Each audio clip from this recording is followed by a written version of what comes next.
Aba fi sabilillah.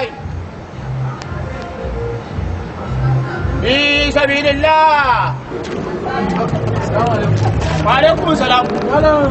Zubairu. Gane kake tafe? Ni ne wallahi. Barka da ya mutan gida. Lafiya kalau. Ya yara. Lafiya kalau. Madalla. Wai ko ka san cewa malam tanko ya rasu Allah ne rasuwa? Na gane malam tanko? Na gane shi baba. Inna lillahi wa inna ilaihi raji'un. Mutum da muka wasan kasa da shi. Wallahi abokin ka ne. Dama sakon da aka ce zo mu Inna lillahi.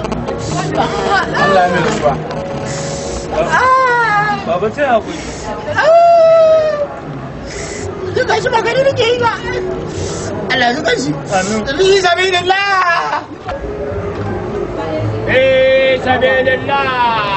Wa alaikum salam. Na? Lafiya lau.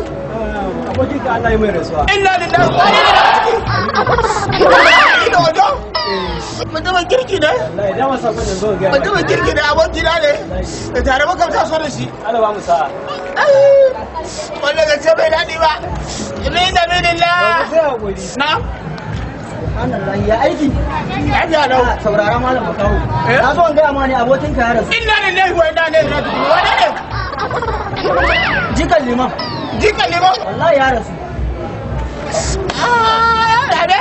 Na'am. Ta ba ka gane jikan liman? Na gane jikan. Mutumin kirki. Mutane ya tafiya suke. Wallahi baba. Allah gafarta musu. Amin.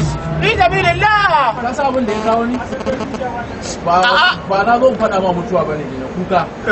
Wato na lura a baya duk ka san dai da cewa abokan ka rututu sun rasu. Allah ya musu rasuwa. To ni tsakanin da Allah na lura da wani abu guda daya.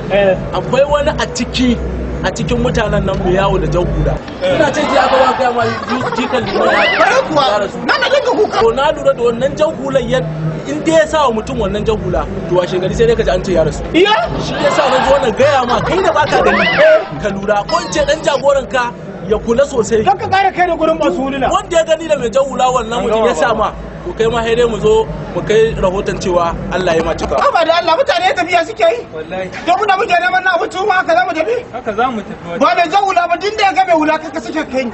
Ka ji na gaya ma ko? Ka ji na fara ma ko? Karfi ka suke kai ni. Na yi gamo da mai jan hula. Da Allah ka bari da Allah. Wallahi ga ya can zuwa.